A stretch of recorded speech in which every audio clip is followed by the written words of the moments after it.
তালুকদার বাড়ির নতুন বউ এসেছে, তাকে বরণ করে নাও। মাশাআল্লাহ, ধবধবে আকাশের মতো সৌন্দর্য। কিন্তু চাঁদ ছাড়া যে আকাশে সৌন্দর্য নেই। আমাদের পূর্বপুরুষ দর্শন মহাজন বিয়ের উপহার হিসেবে তার স্ত্রীকে ভালোবেসে এই মূল্যবান নোলক উপহার দিয়েছিলেন।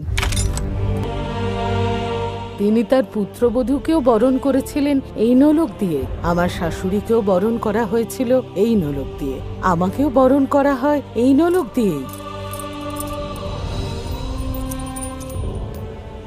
তালুকদার বাড়ির পঞ্চম পুরুষের ঐতিহ্য সম্মানিত না হয়। পেটানো অলংকার নয়, আত্মমর্যাদার অহংকার।